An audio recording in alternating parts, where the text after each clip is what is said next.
Bon, et puisque là, c'est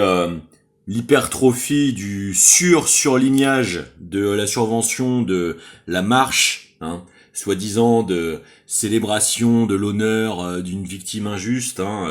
paix à son âme, mais qui démontre l'obscénité d'un système médiatique capable d'essayer d'emboîter le pas au pire de l'horreur du politicianisme le plus crasse, c'est-à-dire de tenter de monter à tout prix la désespérance de l'échec de monter l'exploitation morbide d'un décès en occasion politique, de tenter de fausser les libertés fondamentales de l'intégralité des citoyens, et donc de se pencher sur le chevet d'une extrême droite puante, tentant d'emboîter le pas de la supranationale d'effondrement des démocraties dans le monde actuellement, et ce jusqu'en France, pays des droits de l'homme quand même, je le rappelle. On va regarder un petit peu de plus près de quoi tous ces pontes ultra-communicants de ce qui reste de non-condamnés de l'extrême droite essayent de masquer à la connaissance du grand public français du point de vue du pénal, d'accord ? Puisque on rappelle que la chronologie du fait d'avoir essayé de présenter l'affaire l'a été contre toute décence et code de procédure d'instruction d'une instruction quelle qu'elle soit, du code de procédure pénale. Alors qu'est-ce que prévoit le droit dans ces cas de figure-là, puisque on voit que Marion Maréchal Le Pen, par exemple, fanfaronne d'avoir échappé à l'ensemble des rappels à la loi et condamnations de son clan,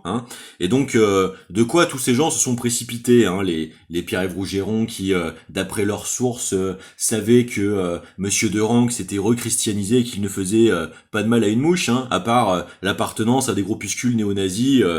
coupables de préméditation et perpétration de descente de rixes et de tentatives d'agression physique et d'atteinte à l'intégrité physique des personnes dans la rue, une broutille, vous savez, un bon chrétien. Alors, que dit le code pénal vis-à-vis de l'obstruction à la justice? Alors c'est l'ensemble des articles 434.7 à 434.23.1. On aimerait bien d'ailleurs que la télévision, qui est dotée d'équipes et de services conséquents, bosse. Ce serait pas mal. Et donc on va détailler un petit peu parce que pourquoi y a-t-il enjeu d'essayer de hisser ça dans le tribunal médiatique populaire? C'est précisément pour déposséder la population de son droit effectif et de sa souveraineté à en décider. En court-circuitant la perception publique de l'affaire, on simule la démocratie. Alors, que prévoit l'article 434.7.1 ? Le fait par un magistrat, toute autre personne siégeant dans une formation juridictionnelle ou toute autre autorité administrative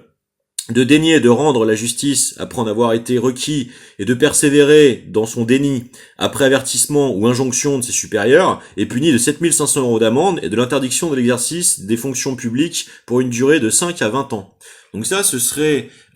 pour soi-disant l'autorité judiciaire qui céderait à la pression faite médiatique qui cherche à nuire à l'instruction et au déroulement normal d'une procédure judiciaire.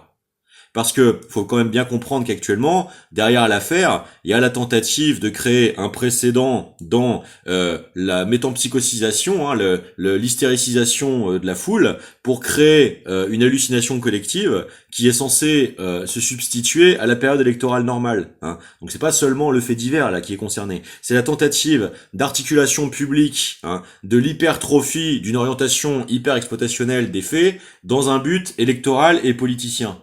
Et donc, c'est ça la qualification de ce qui tente d'être tenté actuellement. Donc ensuite, on a l'article 434.7-2, sans préjudice des droits de la défense reconnus à la personne suspectée ou poursuivie ou des droits des victimes, le fait pour toute personne qui, en raison de ses fonctions, a connaissance, en application du Code de procédure pénale, d'informations issues d'une enquête ou d'une instruction en cours concernant un crime ou un délit, de révéler sciemment ces informations à des tiers, est puni de 3 ans d'emprisonnement et de 45 000 € d'amende. Donc il va falloir se calmer sur les sources qui se plébiscitent en légitimer les fuites partielles et manipulatoires dans la presse, n'est-ce pas Rougeron ?